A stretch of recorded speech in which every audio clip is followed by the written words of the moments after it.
Hello, welcome to 30 Minutes. I'm Rick Anthony. How many of you have actually seen or thought you saw a UFO, unidentified flying object? I haven't. But there are over 13,000 UFO sightings reported every year in North America. I have some statistics here and it's easier for me to read than try to remember. Last year there were 363 reported sightings in the United States, more than any other country. 29 each in Texas and California, 17 in Pennsylvania. 82 sightings took place within 100 feet of the person who was reporting the sighting. And last year, the New York Times reported that the Pentagon admitted that they had had a special task force funded from a line item in the budget that doesn't appear to anybody else. Nobody knows what's in there. But the money was coming from that dark side to fund a UFO project, which they claim has since been abandoned, but there's evidence that it continues. So what's going on? And are we alone in the universe? Are we being routinely visited by aliens or some other extraterrestrial beings who are smarter than we are, who have been around much longer than we have? I've wondered about this for a long time, and my guest today is Jennifer Stein, who is an expert in these I guess I would call them paranormal phenomena. We have visited before. A couple of years ago you were on. Again, it's always nice to be with you. Thanks for having me. I know you have your own show here at Radio Studio 21 as well, so you're a familiar face to the audience. And the subject is one that you have devoted a lot of your time, talent, and treasure to, trying to get the word out and to collect as much information as possible from credible sources, that there is some substance to this. It's not all Mort and Mindy, that show years ago, where somebody came from another planet in an eggshell or something, nor is it Superman. It's real stuff that might eventually affect every aspect of life on Earth. That's pretty tantalizing as well as scary, I think. So should we take seriously, Jennifer, the etchings that we've seen on television shows that appeared in prehistoric caves?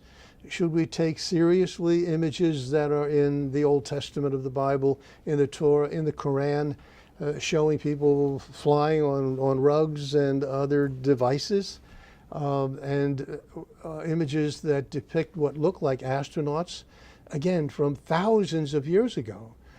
Should we continue to wonder in amazement of how the ancients were able to build some of these enormous monuments apparently without the aid, the skill of today's engineering or the mechanical devices to get a 3-ton boulder from here to there?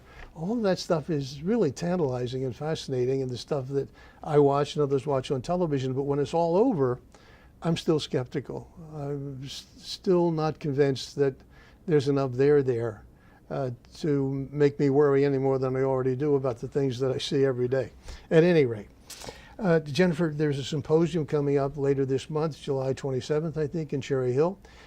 Jennifer is the director of the main line, I'm going to call it a chapter of MUFON. We'll get to that in a moment. She's also the director of the 2018 International Symposium that will take place in Cherry Hill, New Jersey. And we'll talk more about that as well. I've done enough talking. How are you? I'm fine. I can tell you have prepared for this I interview. have done a little homework, yeah, but as I said, it just came naturally because I've had all these questions for so long. As I said, I am skeptical, cynical, not so much, but skeptical, because I haven't seen enough tangible evidence to prove the case. It makes for good writing, makes for good movies, makes for good storytelling. What is MUFON, M-U-F-O-N? MUFON is an acronym. It stands for the Mutual UFO Network, and it's about 50 years old. It was founded by Walt Andrews in 1969. Why?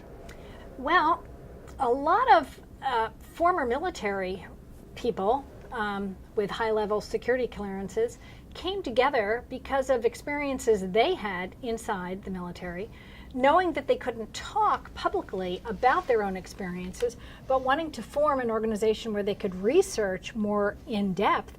They came together and decided they would continue to research on a civilian-based nonprofit organization to further teach and learn about this phenomenon. because they knew firsthand it was quite real. And what was your initial contact with him, and why have you stuck with it all these years? Well, I myself had a sighting, of course, when I was 19. So that makes me, to a certain extent, an experiencer. And I was curious about it. It took me about 25 years to realize that I wasn't alone. Other people saw the same thing I saw.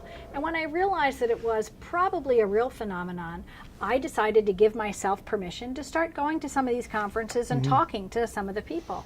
And after my first conference, I met top military brass who shared with me their stories at the bar of what they experienced or what they could tell me about what they experienced, which involved, I'll say, Minuteman missiles, having the large cover doors blown off the top with craft overhead, and those Minuteman missiles being rendered inert and then craft departing immediately. The missiles turned on as if they were going to be launched without anyone touching the controls, and then they melted, the electronics in them were melted, and the craft disappeared. I heard story after story like that, as well as other experiences, nuclear submarines encountering craft underwater, the Nimitz out in the ocean, well-known aircraft carrier. But all with anecdotal. craft. No, these were people who saw it firsthand. I was speaking to the firsthand witnesses. I was so impressed with their... You said it was at the bar, though. Well, how many drinks? Not only at the bar, but during the conference, hearing it as well. And I just decided I was going to continue to give myself permission to go to conferences, read, meet the experiencers, meet the experts, and begin to start to digest this, because it is a process that you have to digest yourself. It's not something taught in universities. It's not something you can learn about on the 6 o'clock news. How long after your sighting, and please describe what that was, did you report it or share it with others? Well, I wrote it in a journal immediately upon the experience, but I didn't write it down knowing if it was real or if it was a dream. It was early in the morning. It was 5:30 in the morning, and I encountered a very bright light outside my window, watching it from about a mile and a half away, about 45 degrees on the horizon, and it was still like dawn out. It wasn't, there was no color yet. It was still like black and white, right? The sun hadn't completely come up yet.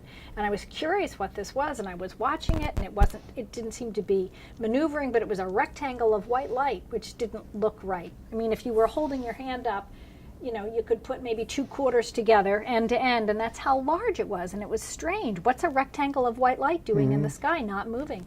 When I finally asked the question, what the heck is that? The thing suddenly appeared right outside my bedroom window over a large tree in my meadow. So it was about 70 feet long and about 6-7 feet high. And I was stunned and couldn't move, and then I lost some time. I lost about an hour and a half worth of time. So I was quite perplexed about this. I had reported it to my family. You lost some time? I did lose some time because I had been journaling it. I had been writing down my dreams, so I was an active journaler. Right.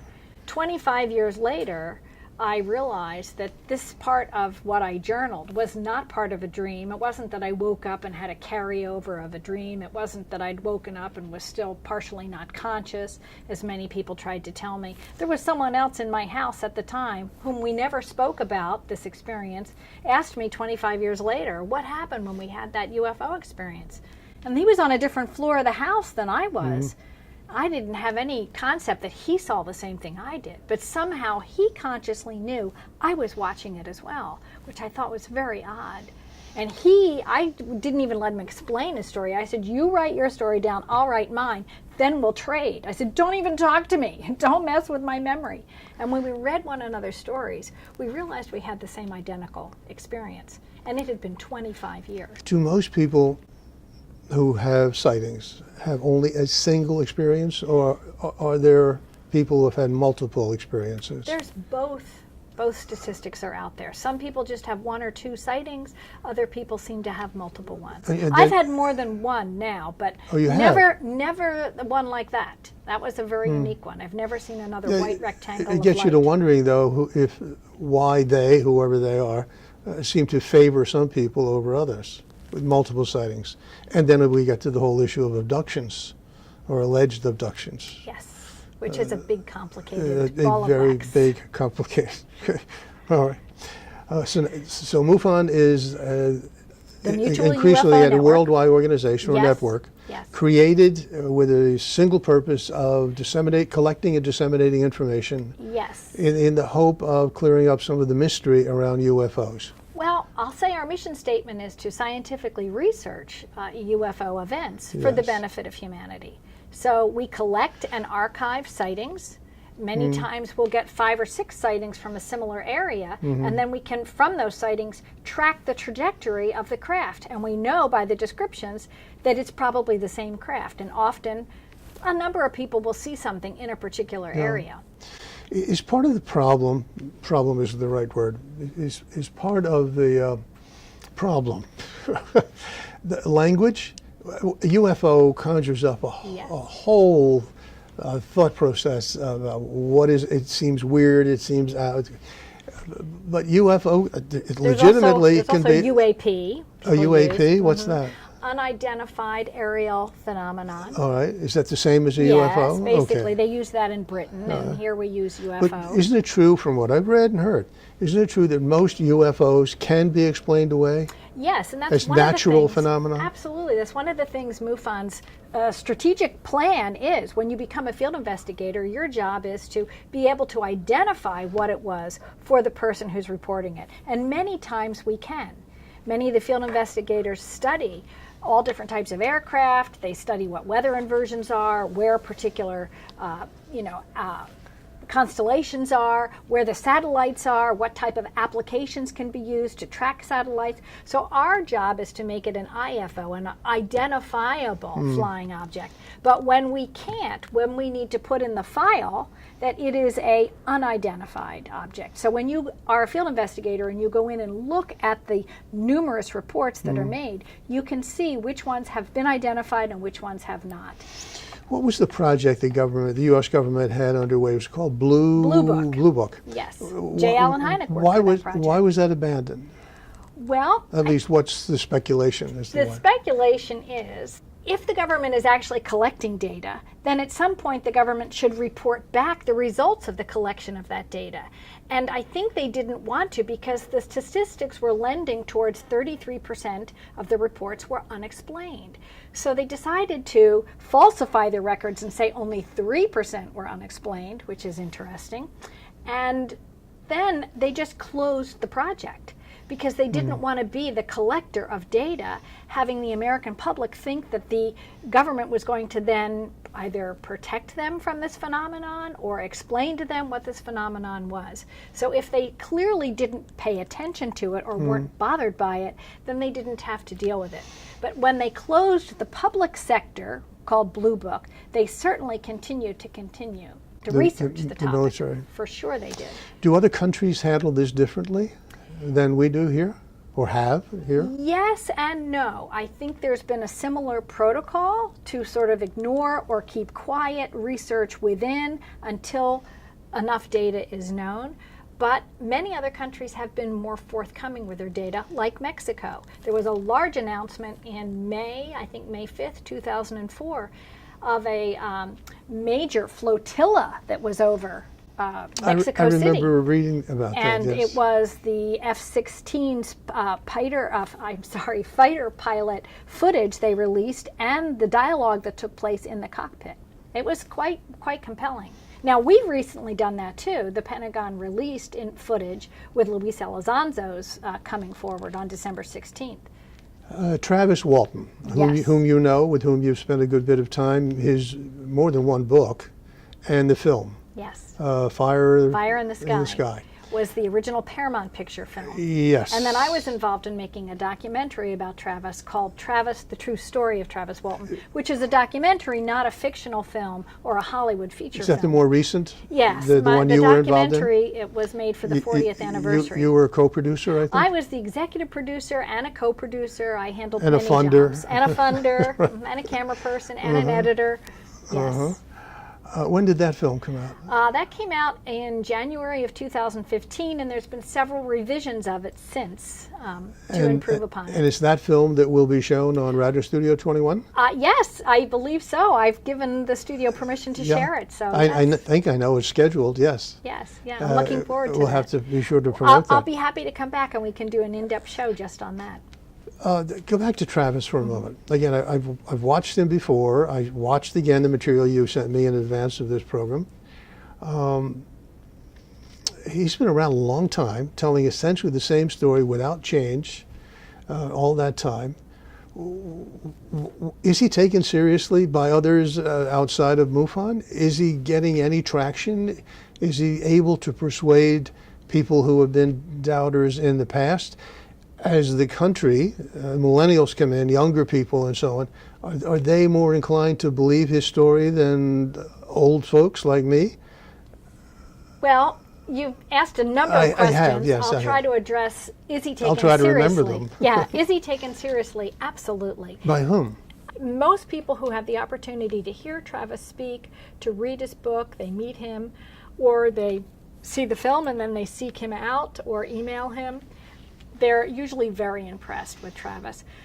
Travis is just a normal guy that has had to deal with one of the most incredibly difficult situations, facing ridicule, coming from a fairly conservative Mormon community in northeastern Arizona.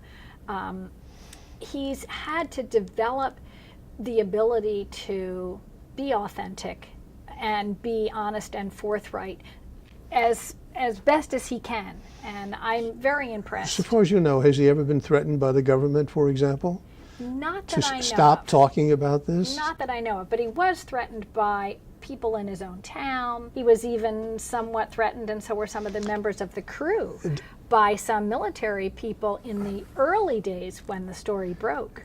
Did his colleagues, the crew, other 6 members, I think, of the crew? Correct. Right. Did they benefit in any way as a result of this story? No, it According destroyed to the film, they look like ordinary people still living in their hometown for the most part. Well, Travis is the only one that stayed in his hometown. The rest of them moved away.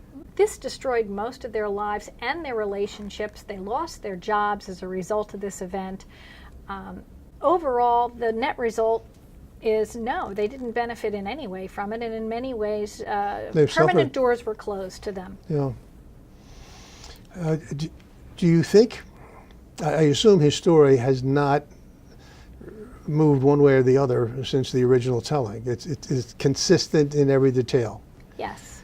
And he did take polygraph. Multiple polygraph tests, yes. And apparently passed them. He passed all of them except one that we believe was set up by a television network that had offered him $1 million, I think, if he could pass their lie detection test. So the fact that he passed 6 before that leads me to believe that, of course, that was a local television program, yes. I think, in New Mexico.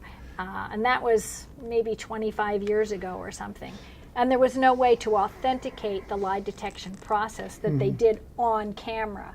But Travis agreed to do it.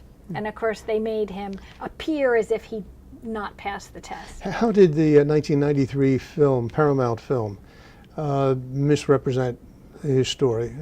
Well, they misrepresented it in a number of ways. The most important And that way, compelled you to do your film, right, to correct? Well, yes and no. There was a whole long series of reasons of why I got involved in making the film, but one of them was to partially vindicate the 7 boys, only 5 of which who are still living, to the truthfulness of their story. Another motivation for the film was to host a conference in that town, because many of the people who were involved in that, there were over 500 people involved in looking for him for 5 days when he was missing, and many of them are still living. So to have a conference in that town where they could come together, because new evidence always sort of comes forward. In fact, some evidence did come forward as a result of some of the research we found. There was a private detective who was camping on a nearby hill, and he witnessed the whole thing, but never came forward because of his secret identity. Had he come forward, when you say he witnessed the whole thing, he witnessed the craft in the mountains. He witnessed the what looked like an explosion where Travis was hit. He couldn't see the details. He couldn't see Travis flying through the air, but he confirmed the timing of the sighting at the time to the police, so the police knew about it, but his identity was held secret. So when the boys started to pass the lie detection test, the police had to begin to look in other places for evidence. Were there any markings on Travis's body after the episode? Any other evidence that he, in science, some of these science fiction things, they put little gizmos in your brain or Yes. some other part of your body so they can track you, etc. Yes. No evidence of anything like that, tampering with his body. As far as I know, he No foreign materials. No foreign materials have been submerged under his skin. I don't think his story is a typical abduction story, as we hear in other cases where probes of some sort seem to be under people's skin and move with magnets or move when surgically removed. They disappear in other parts of the body. As far as I know, nothing like that has happened or ever been discovered with Travis.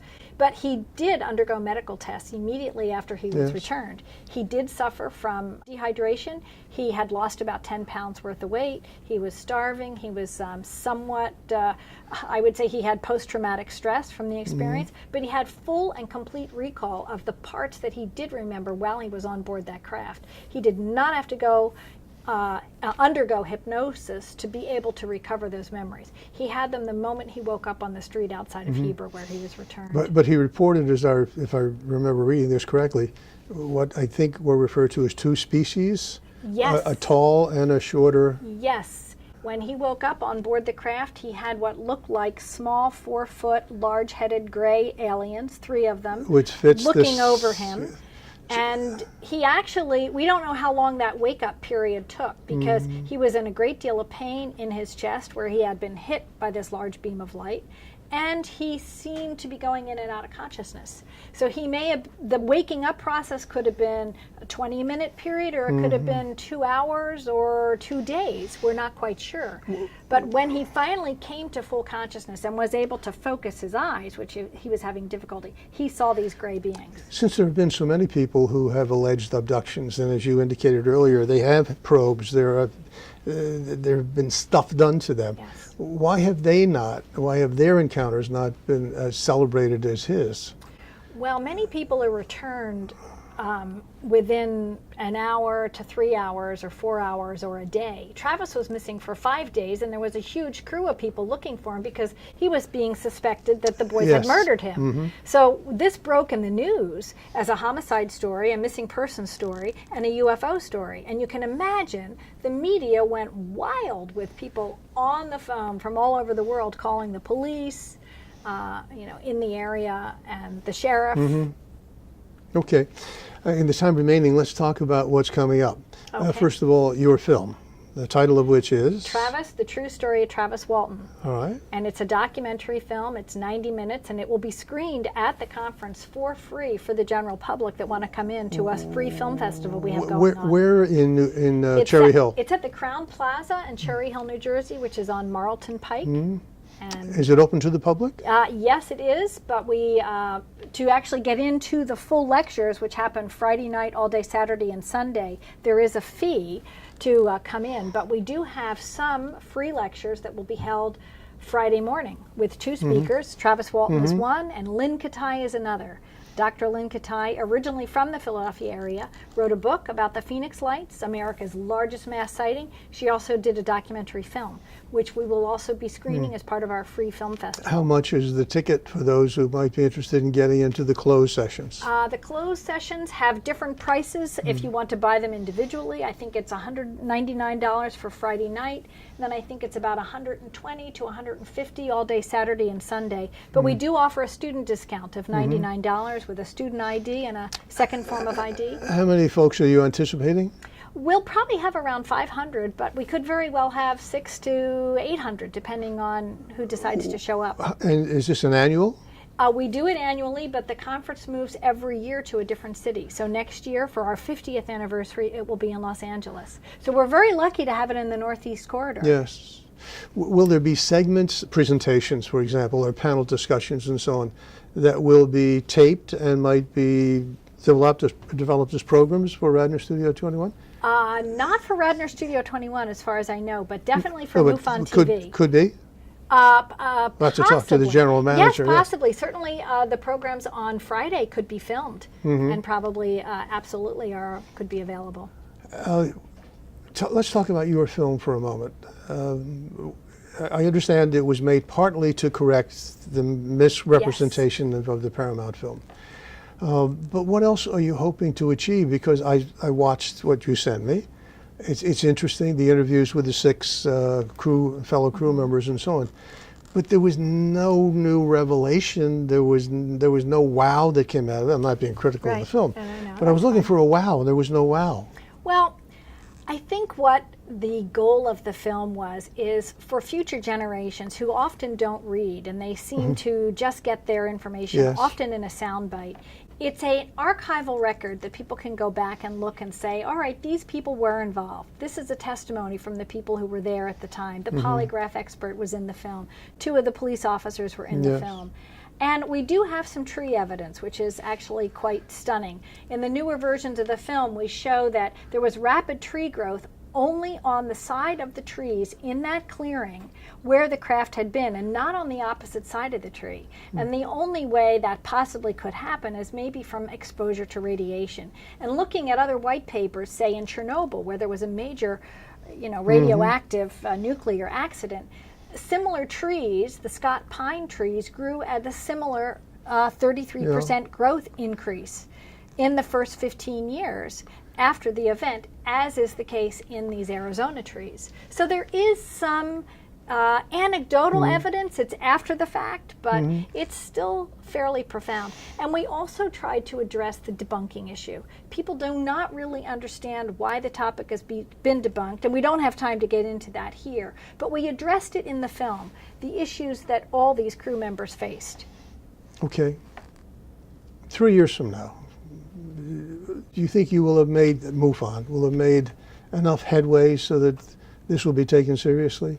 Or do you believe that in 5 years, the government or governments will finally open the filing cabinet and say, look what we've got, and still not sure, but maybe you should start thinking about this? Well, I don't know how much time I have to answer that question, but it's certainly a hot potato. I think it's like a hot potato that gets passed around a lot, and nobody wants to hold it for too long because it's just too hot. Yes and no. MUFON's been at this for almost 50 years. This is our 49th year. We continue to make progress every year. I think that the December 16th announcements that happened on the cover of the New York Times, Washington Post, LA Times was huge, very significant and very important. And Luis Elizondo will be our keynote speaker here at our National Symposium. Sounds like we're going to have to get together again after your July symposium later this month. I would love that. We'll do that. My guest today has been Jennifer Stein. She is as you can tell, eloquent spokesperson for MUFON, the movement, and for those of us who are still skeptical, at least developing a rational, cogent argument that there's enough evidence to at least give this a second look, and maybe even a third. So thank you very much for being here. I do appreciate it. Thanks for having me. Until next time, this is 30 Minutes. I am Rick Anthony. Look up in the sky and tell us what you see. Take care.